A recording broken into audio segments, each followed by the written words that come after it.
Welcome to Exfil Chat, a marathon podcast, not an official Bungie podcast, just our little thing. Good to see everybody yet again. Today I have Skarrow. Skarrow, thanks for joining me today. How are you doing? I'm doing great. I just got done doing some trivia. My brain is fried, but I'm excited to talk about some marathon for sure. And an old friend, a good friend of mine, Travis Northup, is joining us. Both of these gentlemen got to play. Travis, how are you doing today? McClunky. I am so happy to be here. Nice to see you, Dustin. And I love your intro. It just warms my heart. It brings back fond memories. You got to keep with what you're good at, right? Absolutely. So the reason I have both of these folks on is because they were at the event. Skarrow, you're in a bunch of the footage. You're in the creator piece with Lupo and all the other peeps. You released a full gameplay run through of the game, and Paul Tassi wrote about it, saying it's one of the better examples of showing off the game. And Travis, you also played the game for IGN. You did a really fantastic preview over there. IGN is a small independent website owned by, no, just kidding. IGN's the big old IGN we all know and love. And you did a really fantastic preview over there. And I wanted to get your impression, though, of what it was like playing the game, and just ask, what should players expect when they're diving into this alpha? Skarrow, we'll start with you. Yeah, so the alpha isn't necessarily representative of the full game. There's a lot that isn't there. All the maps aren't there. All the guns aren't there. That sort of thing. But what even is it? So Yeah. one problem, you guys dive right into it, and a lot of people, well, I've learned a lot since then, but a lot of Yes. people don't even know what it is. Yeah. That's a great question, and I agree. I think Bungie could have done a better job kind of introducing this concept. I think a lot of people in my comment section and chat over the last couple of days have really described it well. I think where Bungie did the reveal like they assumed everyone already knew what it was, and I just did that too, and that's a great point. Like, Marathon at its core is an extraction shooter. It is a little different, as it is very lore driven in terms of a lot of what is happening and what is driving you is the mystery surrounding the Tau Ceti star system, the Marathon ship. Specifically, we're starting out on Tau Ceti 4. There's a couple abandoned colonies. Humanity just disappeared there. Like, there's no one knows what the hell is going on. And it's our job to kind of go in there, loot a bunch of stuff, and kill a bunch of stuff along the way.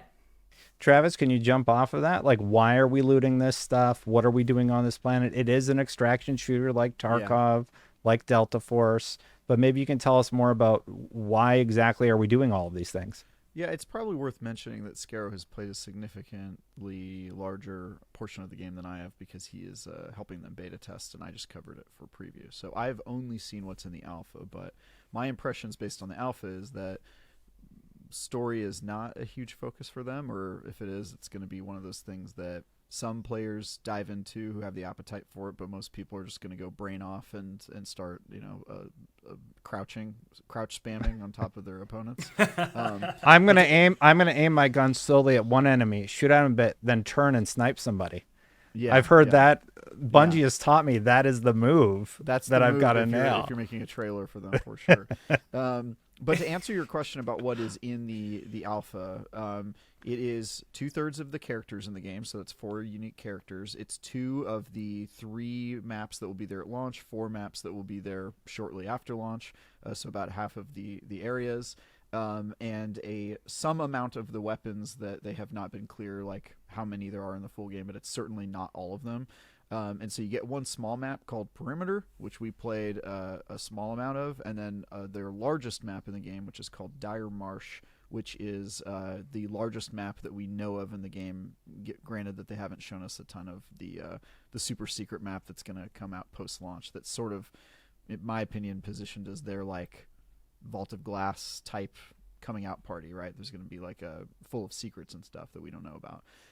So it is not the full experience, but I actually think it is a pretty good sampling of what the game is going to be like, especially the opening hours where you're kind of getting onboarded and learning how it goes, and starting off in Perimeter, which is a pretty impressive showcase of how the game works on a small scale, and then moving over to Dire Marsh, which is a no holds barred kind of expression of the game in its largest player count form. So that's it. You drop into a map.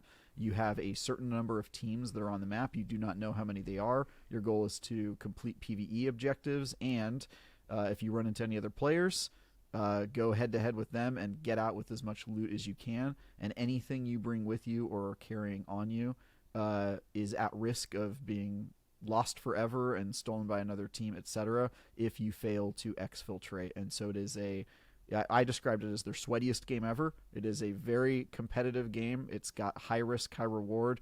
If you've played Escape from Tarkov or an extraction shooter like that, then you should be pretty familiar with what you're getting into. But it is very competitive.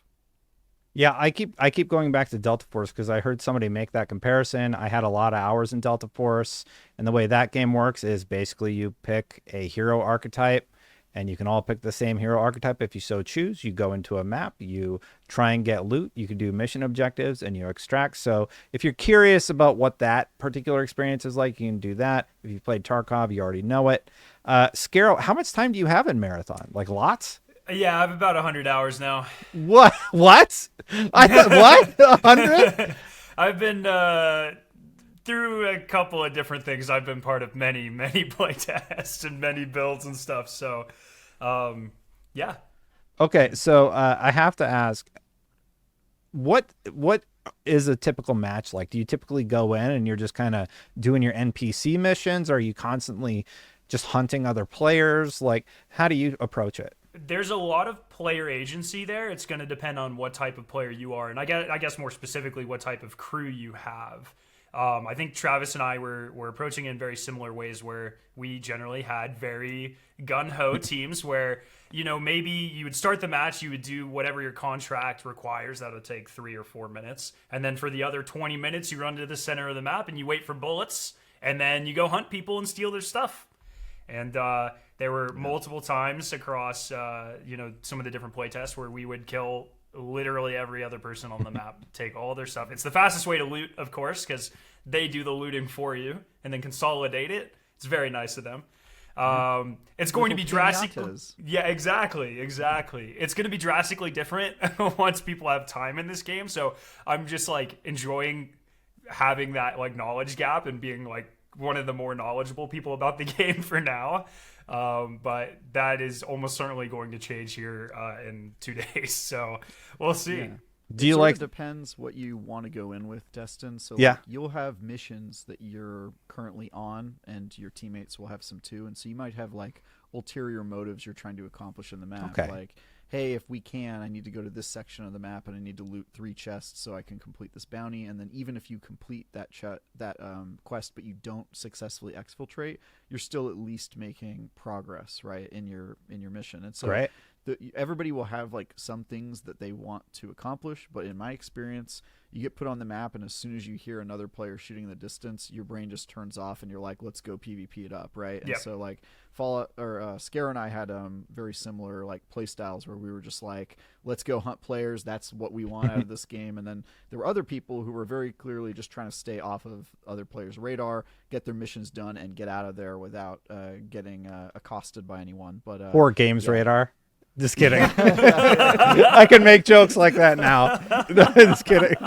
Well, I'll tell you this. I saw some people on Reddit posting certain outlets footage, and I felt bad because there were some of us there who were very PvP-minded people who just were ruining days of people. And but it was that's kind of the fun of it, right? You go in, and if you're going to just do a PvE thing, my advice is, don't bring any of your good loot with you, especially if you're trying a new map, you're going to an area you haven't been before. And then when it's time to really put on your goggles and get into it, then you bring out the sweaty loadout and you prepare for war. But it allows you to decide your own level of risk. So there's nothing keeping you from going in with basically nothing or all of your worst loot and just seeing what happens. And sometimes you'll come back with something good, and sometimes you'll lose it all, but at least you haven't put your best loot at stake. And so there's a little bit of gear fear at play that you kind of have to take into consideration. Yeah. If anyone from Games Radar hears that, I believe in karma. It means I'm going to get wrecked during the alpha because I'm already talking smack. So yeah, what were you going to say, Skarrow?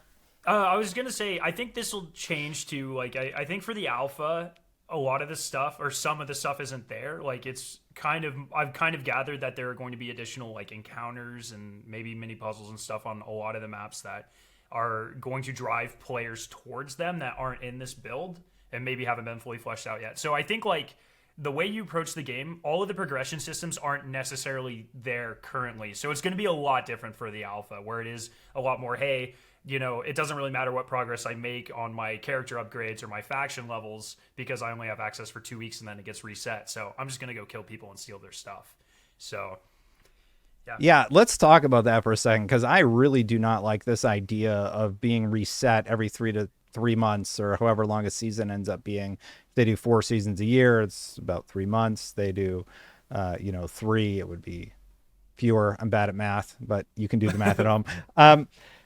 Yeah, how do you feel about that? Like, you've played only in a test environment, so there's nothing really at stake when you're reset every single time you go into the lab.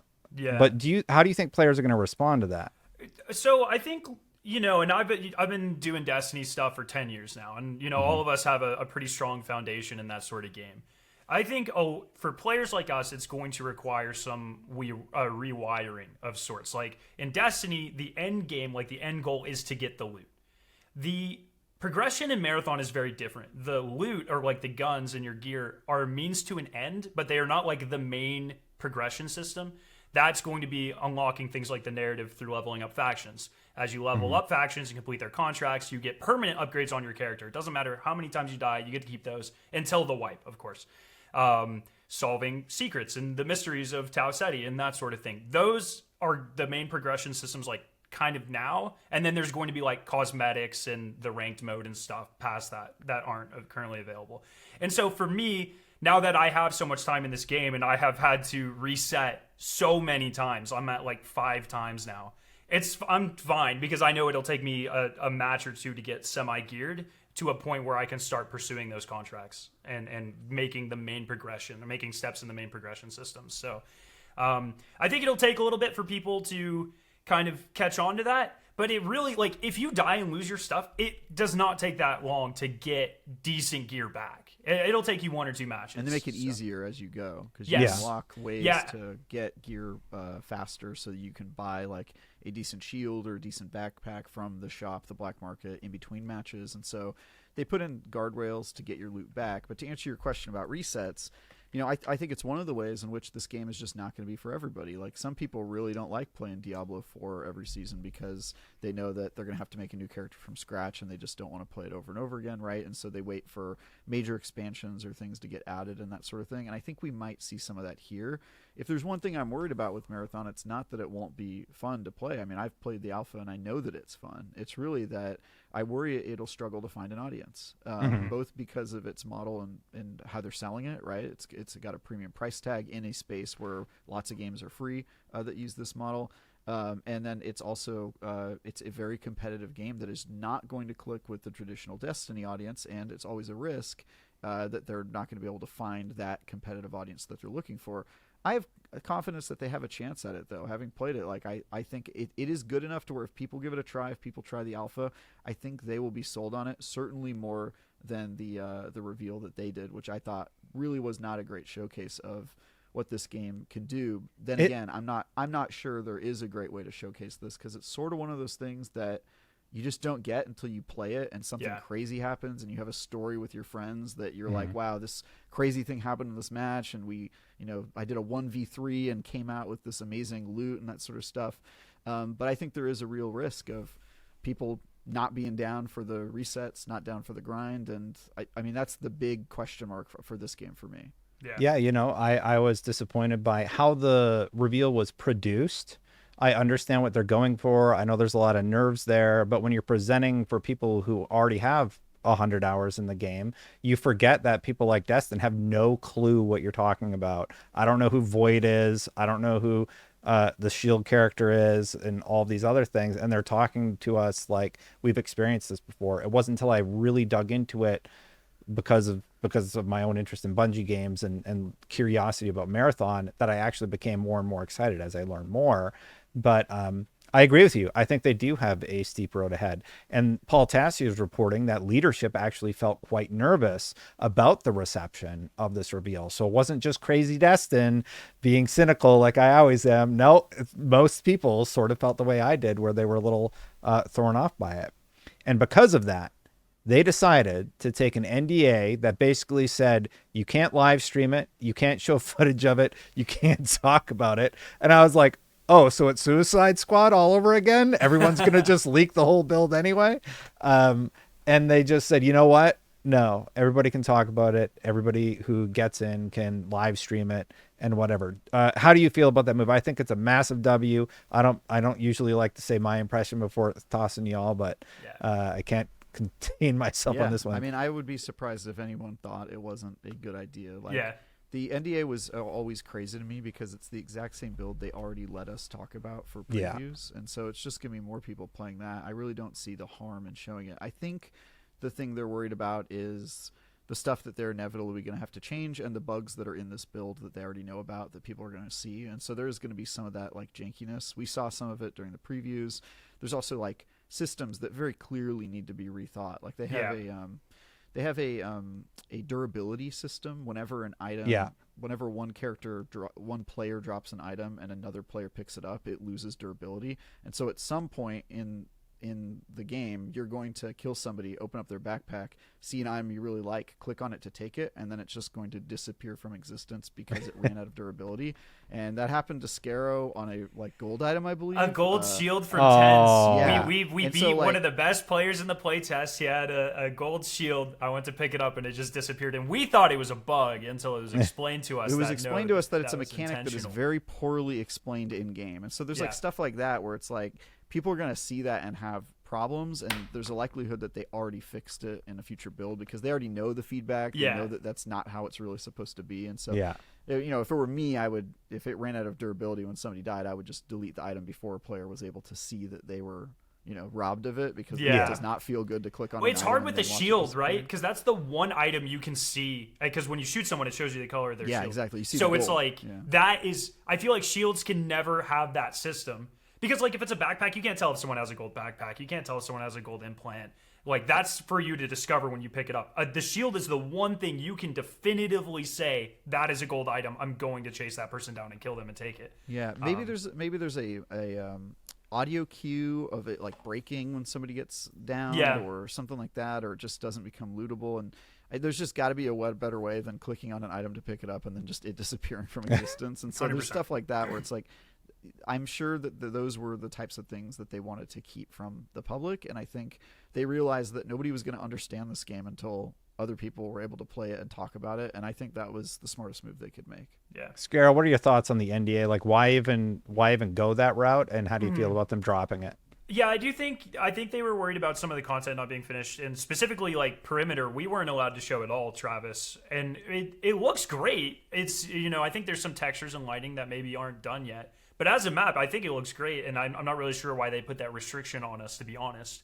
But I've been messaging every day since the reveal. I've been since the alpha was, you know, announced. I've been messaging my people at Bungie, and I was like, please drop the NDA, please drop it. And I know many other creators and press members have been doing the exact same thing. I might have sent a strongly worded message. Yeah, so you're telling me the build that everybody has played, has made previews about, has talked about, has leaked the NDA for.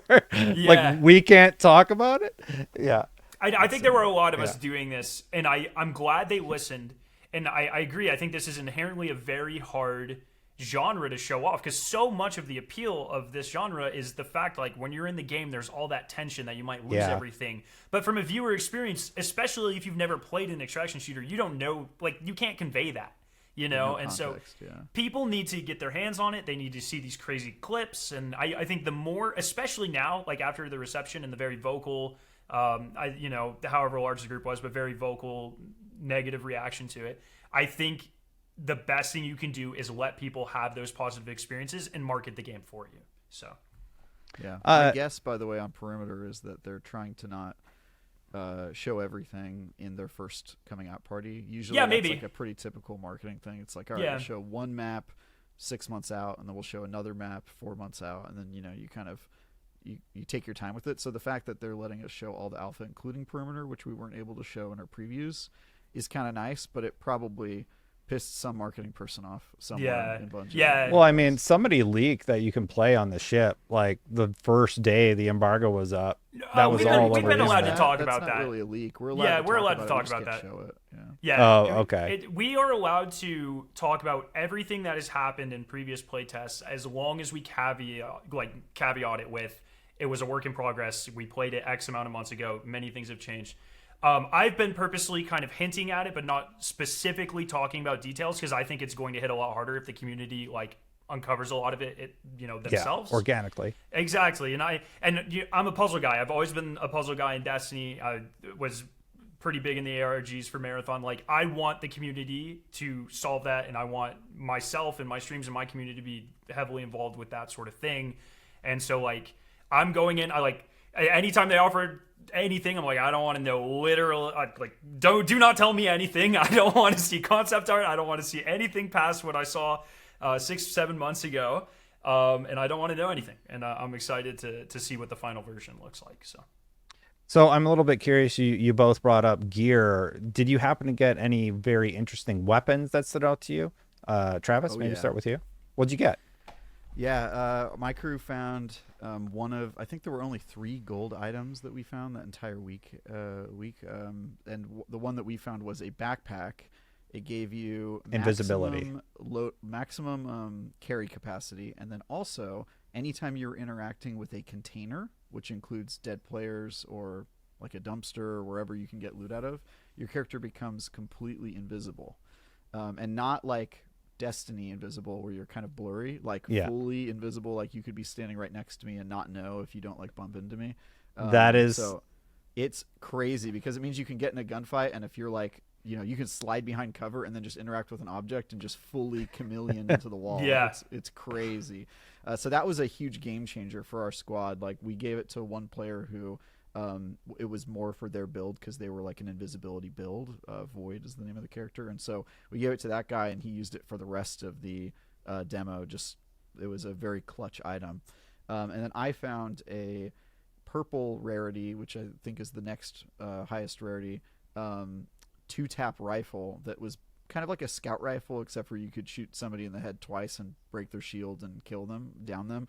Really, really changed the way I play the game, because before that I was running and gunning with an SMG with a scope, and I was kind of peppering people from a distance. And as soon as I got that gun, I was all right, guys, I'm going to be 50 yards behind you for the rest of this game, and we're just going to, wherever you guys are, I'm going to be on Overwatch behind you, taking people out. And it completely changed the way that we were working as a crew. So I haven't even seen a ton of the loot. Honestly, it was not something I got to focus on a lot because I was playing the game for the very first time and only had limited time to show I was competent and capture footage of the levels and all that stuff. But already, if there's 2 things Bungie's good at, it's gunplay and loot. And I say those are the things I'm least worried about in Marathon. Just having gotten a taste, the loot is there, the gunplay is there. The question is, will all the other stuff pan out? Yeah. Skarrow, any cool weapons or gear? Yeah, so across various playtests, gold items have been more or less rare. So I've had quite a few in my time. One of the most, probably the biggest game-changing one is an implant for your head. Where in this game there's is that a core? No, it's an implant. So there's 2 cores that are general game modifiers, and then there's 3 implants that are stat modifiers. And so this one made you loot instantly. You open any container and you see everything instantly. There is a big part of this time, the game is looting time. So you open a container, the more stuff in there, the longer it takes to kind of rifle through the bag and find out what's in there. So that instantly changes everything. You kill a player, bam, you can see everything they have. You're in and out. You're saving 20, 30 seconds. It's crazy. Kevin Yanes just teased a core for Blackbird, where normally Blackbird has a perk called Interrogation, where if someone is downed and you go over to them and you finish them, it pings their teammates no matter where they are on the map. This core changes it so when you down someone, it pings their teammates. That it is already broken. That I've never seen this in game. It needs to be nerfed. I don't even care. People are going to hate me for that. That is incredibly broken. Situational awareness and map knowledge and stuff is everything in a game like this. And the fact that that character can just be like, bing, I know where you guys are. Bing, I know where the final person is ridiculous. It is, but that said, I think the cool thing about Marathon is because the equipment is perishable and not long for this world if you get unlucky and get downed, they can kind of afford to make the equipment a little less balanced than in Destiny, where they have to worry about its impact on the sandbox forever, right? Yeah. And also because it's only going to be around for 3 months and then they can delete all of your equipment and start over. My hope for Marathon is that the reset model ends up becoming a strength because they're allowed to experiment and try new things and maybe make things that are a little broken, and it's okay because they're only broken for a short window of time. We kind of expressed a little bit of this optimism about Destiny when they said that they were going to start sunsetting weapons, and everybody was upset, and we were like, well, look, this means they can experiment more. And then they went ahead and didn't do that. Yeah. And so that's the risk, right, is if they set up this model that's like perfect for them to just go hog wild and try things, and then they don't, I think it's going to have the inverse effect of what it could have if they just try new stuff. And so the fact that they're showing off maybe a little bit busted equipment and that they're taking risks actually makes me feel a little better about how this game could perform, because if they're able to do that, I mean, that could just be the fun of it. It's like, hey, there's this broken thing, and Bungie's like, yeah, go have fun, we'll fix it next season. That could be really cool. Yeah. Instead of like insta hammering it into the ground. Exactly. Now they don't have to worry about it because it's only going to be a temporary problem, and it can only trade hands a certain amount of times before it's broken anyway. So I don't know what it's been like in previous builds, Skarrow, but like the build we were playing, legendaries were uber rare. Like they were just not popping up a lot, right? And so do you mean the legendaries like the golds? Yeah, the golds. Yeah, okay. Yeah. Technically superior, I think. Oh, they're called superior. No, that's okay. Superior might be purple. I don't know. I just call them golds. It doesn't matter. Yeah, okay. I hate when they call them exotics, call them golds. Don't give us another word. The gold items were really rare. I think we only saw 3 across 50 people the entire week, right? And so if they're that level of rarity, I think it also means that sometimes things can be a little broken because they change hands 4 or 5 times and then they're gone. They're out of the loot pool. And so it'll be interesting to see kind of how that turns out. Yeah. What about stuff like the cores and all the little attachments? Is there anything that's really unique in that set of tools that you can collect?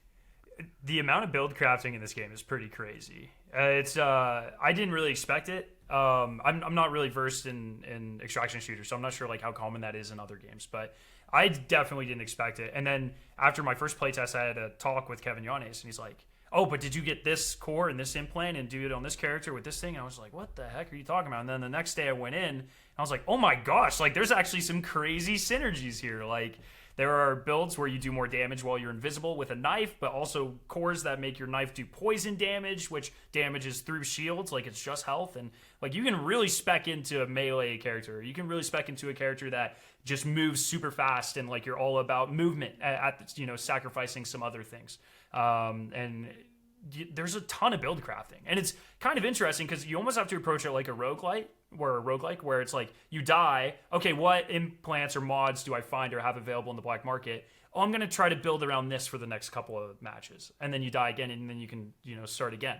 It's a really interesting approach. Yeah, it means you can't really keep with like your I got the best loadout, I'm just going to roll with this for the rest of the game. It kind of you lose one match and it forces you to mix things up. Yeah. And then the other thing that's cool is, unlike in Destiny, where you're kind of committed to one character, I mean, you can switch characters, but you're effectively getting loot and leveling like a specific class. So most of the loot that you're grabbing, like the armor, is all for like the Warlock if you're playing the Warlock.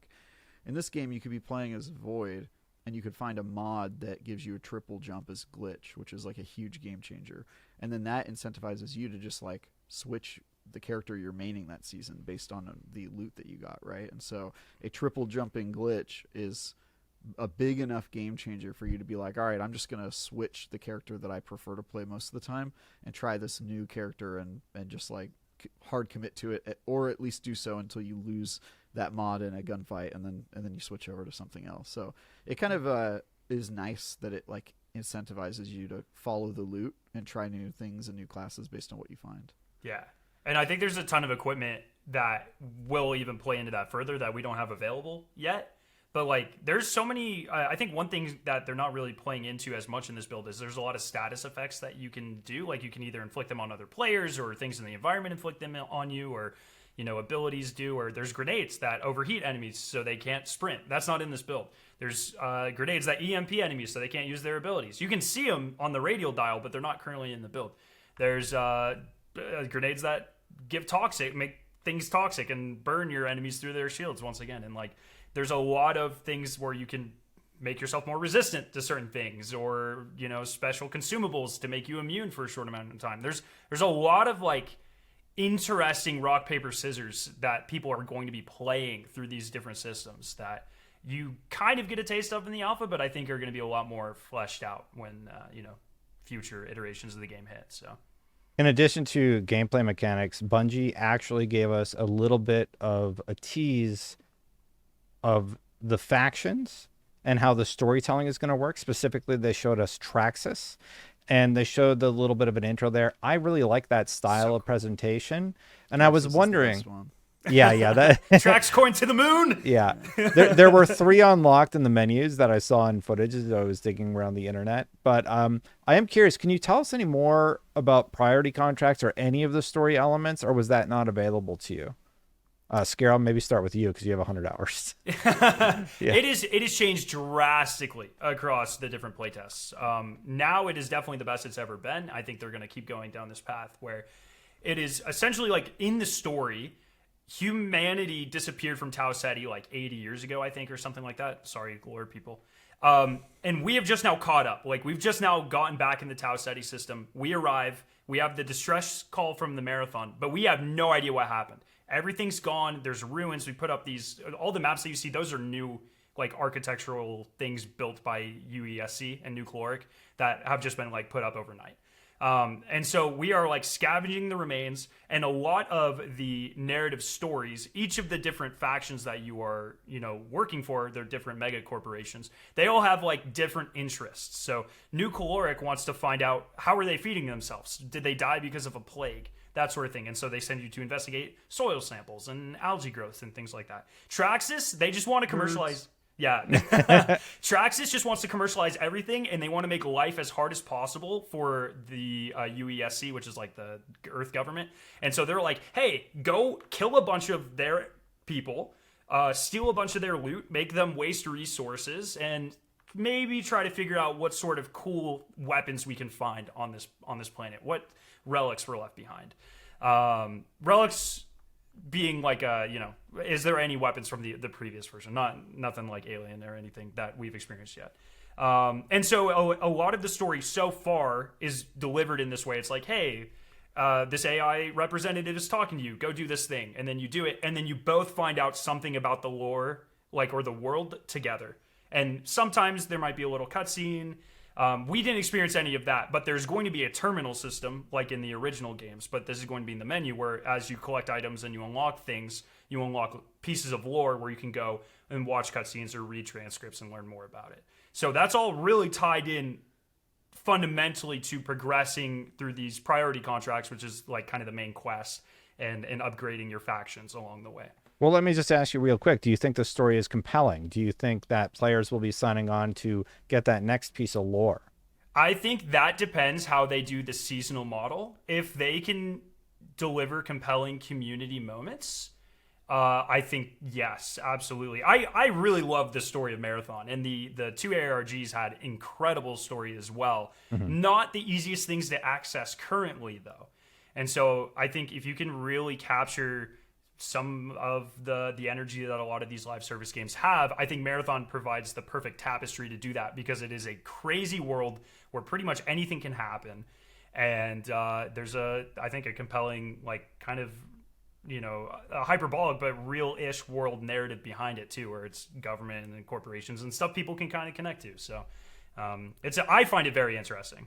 Travis, any thoughts? Less optimistic than Skarrow, and we've talked about this on other shows we've appeared on, but my concern with Bungie is that they seem to focus on gameplay and worry about the story later. And just based on the kind of spiel that the narrative team gave, they were like, yeah, we're gonna kind of follow the stuff that honor the stuff that happened in the original Marathon trilogy, but we're taking like creative liberties, which made me feel like they kind of weren't really that too concerned about breaking canon, which was an odd choice to me.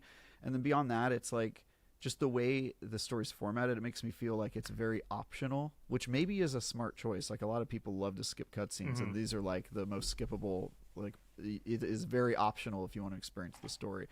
I found myself like interested in like, oh, Atraxis, they have a monopoly on business. That's crazy. All right, I want to like let's hear more about that. And their style and vibe are really cool. But I honestly think this one, it really remains to be seen how serious they are about the narrative. It was not something they focused on a lot. It was not something we got to see, and that might just mean it's in flux. It might just mean that they're saving it, or it might just mean, as I suspect, that they just haven't put a ton of resources into it, and it's something that's going to get stapled onto the game later once they've acquired a player base and people have expressed interest in that. But I wasn't super heartened by what I saw from the very little story that we were able to experience. Our Exfil timer is counting down, but I did have one more question that I wanted to ask you both before we Exfil out of here. Real quick, so I'm hopping into the alpha next week. I want to go in. I want to know how to navigate this space and just have a good time. What recommendations would you have for me? Pretend I don't know anything about the game. What am I walking into? Skarrow? Oh man, bring a couple good friends and just go shoot things. It is there's a lot of the enjoyment I get from it, at least, is like exploring the maps and like those surprise moments where some of the structures are really complicated and you're walking around, you're trying to figure out where the hell you are, and then bam, there's an enemy team there and you have no idea if they have good loot or not, but you're gonna try to take it. And so like that is what I recommend, is like, hey, go in with people are going to try to solo queue this. Don't do that. Do not do that. You are going to die immediately to the bots. I promise you. The bots are hard. The bots are hard. Yeah. Bring in a team and just go explore and see what happens. And, the game, I truly think, is not going to be for everyone, but I think more people are going to like it than they think right now. So just, go in and explore a little bit. Travis, any advice? And do you think people are going to like it? Do you think it's going to resonate with people? I think people who give it a shot will be surprised by how good it feels. But it's always a question of, are you going to reach that audience? Like, how big is that audience? I don't think even Bungie knows that. Like, the parallel I drew in my preview was, when PUBG came out, everybody was surprised how big that was, but even they didn't understand how big it was until Fortnite took that model and made it AAA feeling, right? I think there's a possibility that we don't understand how big the extraction shooter appetite is in the game space. And very clearly, that's what Joe Ziegler, the game director, feels. He told me, what we found out when we made Valorant was that everybody was hardcore. We just didn't know that was the case. And I think there's definitely a case to be made with how big the Battle Royale market is, that everybody is more hardcore than we think, and that this is just going to go off. So that's my hope. I have no idea. I mean, it's really going to come down to how accessible is this game. Is the $40 just a barrier of entry? It's not on any subscription service. There's no way to get your hands on it easily. Is that going to be a problem? I honestly don't have the answer there, and I'm a critic, so I can tell you if the game is good or not, if I had a good time with it. But I cannot tell you if it's going to be successful, because lots of good games fail, and a lot of games I do not like become huge. So that's just what happens. In terms of advice, my advice is honestly the first 2 to 3 hours I think are the most friction feeling of the game. If you really, I think don't bring loot into those 2 to 3 hours. That's true. You're not really going to have it. Loot anyway, but Okay. I think the game feels the worst at the beginning because they make your backpack way too small. They make the bottom floor of the loot you're using absolutely terrible. They give you the worst gun in the game just to start, right?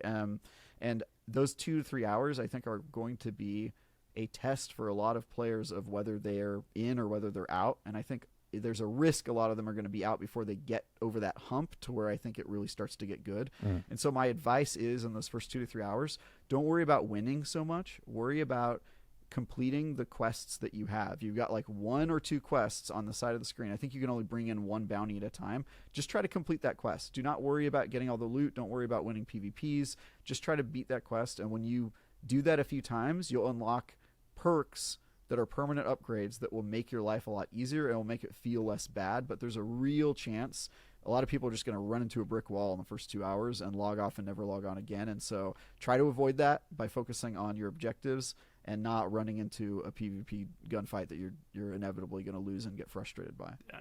I want to build off of that real quick, if you don't mind. It's the first 3 quests are for Cyber Acme. They're pretty easy to do. Go here, kill a couple things, loot a container, whatever. the first upgrade requires, and this is not going to make sense until you play. The first upgrade expands your vault by 8 rows. It is a huge upgrade, and it requires 12 microprocessors, which can only be found on the perimeter map on North Relay and South Relay. Focus that first. Figure out what that means and focus that first, and your life will be 100 times better. I promise you. Great. I will remember that for sure. The good thing is the game does tell you explicitly, like, this is the material, here's exactly where you can find it, etc. And so they make it pretty intuitive to, like, know what you're hunting. But I think a lot of people go in with a plan, and then they see fellow players shooting something, and their brain just completely gets lost, and they go and get into a PvP fight. It definitely happened to me, right? Where I was just like, oh, I forgot to get microprocessors because I saw I saw that crew and I decided to fight them, right? But I think the game feels like way better once you get over that initial hump. So my advice would be, like, just focus on completing those first couple missions, expand your vault, get some black market upgrades, and you'll feel a lot better about your time with the game. Great. Hey, I really appreciate both of y'all making time. If you're still feeling a little lost about what Marathon is, go watch Travis's preview. Paul Tassi called Skarrow's gameplay one of the best selling points for Marathon so far. So go check out his gameplay with commentary. And I put together a little bit of an explainer if you would like to check that out. Travis, what would you like people to go check out if they were going to go check out your work? You can just go to IGN and search for my name, and you'll see all my stuff. I did a review of the Schedule 1 drug dealing cozy game. That was fun. It was real fun. Yeah, I reviewed a Mandragora, the side scroller Souls-like game this week. So, and then I'm working on another game that I can't talk about, but yeah, we got some Nerf cool Legends stuff going 2. on. That's it. You got me. Yes. Yeah. Broke NDA. And Skarrow, where can people find your stuff? Yeah, Skarrow9 on YouTube or Twitch, and I have a very lengthy video coming out tomorrow. Pretty exciting spoiler there that it's about 20 minutes long. That covers the first 10 hours or so of the alpha and what you need to do. So it's going to be a great video, I hope. So I hope people enjoy it. But thanks for having me. Yeah, no problem. Thank you both. That's it for our Exfil timer. So until next time, we're out.